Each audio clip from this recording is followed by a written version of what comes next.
1979 May 27 Malappuram ജില്ലയിലെ നിലമ്പൂരിൽ PN മുരളീധരന്മാരുടെയും PR സുമിജിയുടെയും ഏകമകനായ ജനനം. ചുങ്കത്ര LP സ്കൂളിലൂടെ സ്കൂൾ വിദ്യാഭ്യാസം ആരംഭിക്കുമ്പോൾ സുരാജ് നായർന്നായിരുന്നു വിളിക്കപ്പെട്ടിരുന്നത്.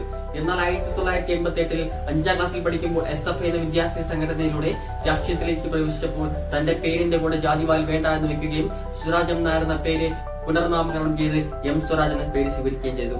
2ാം ക്ലാസ്സിൽ പഠിക്കുമ്പോൾ മുതൽ പ്രസംഗകലയിൽ വൈദഗ്ധ്യം നേടിയ M സ്വരാജ് ഇന്ന് കേരളത്തിൽ തന്നെ അറിയപ്പെടുന്ന പ്രാസംഗികരിൽ മുൻനിരയിൽ നിൽക്കുന്ന വ്യക്തി. ചെറുപ്പത്തിൽ തന്നെ വലിയ ഉത്തരവാദിത്തങ്ങൾ ഏറ്റെടുക്കേണ്ടി വന്ന സ്വരാജിനെ 2002 തന്റെ 18ാം വയസ്സിൽ SFI മലപ്പുറം ജില്ലാ സെക്രട്ടറി സ്ഥാനത്തേക്ക് നിലപാട് കൊണ്ടും വ്യക്തിത്വം കൊണ്ടും വാക്കുകളിലെ വ്യക്തത കൊണ്ടും സന്ധിയില്ലാത്ത സംഘടനാ പ്രവർത്തന മികവ് കൊണ്ടും ചുരുങ്ങിയ കാലയളവിൽ കേരളത്തിൽ SFIയുടെ അമരത്തേക്ക് 2005 SFI സംസ്ഥാന സെക്രട്ടറി ചുമതലയേറ്റു. ഈ കാലയളവിൽ മാർ തോമസ് കോളേജിൽ BA എക്കണോമിക്സ് പഠിക്കുമ്പോൾ കാലിക്കറ്റ് യൂണിവേഴ്സിറ്റി ചെയർമാനെ വിജയിക്കുകയും തുടർന്നുള്ള പഠനം തിരുവനന്തപുരം ലോ അക്കാദമിയിൽ നിന്ന് LLB-യും അണ്ണാമല യൂണിവേഴ്സിറ്റിയിൽ നിന്ന് MA പഠനവും പൂർത്തീകരിച്ചു. DYFIയുടെ മുഖ്യധാര രാഷ്ട്രീയത്തിലേക്ക് പ്രവേശിച്ച M സ്വരാജ് DYFI സംസ്ഥാന സെക്രട്ടറി, പ്രസിഡന്റ് എന്നീ സ്ഥാനങ്ങൾ അലങ്കരിച്ചിട്ടുണ്ട്.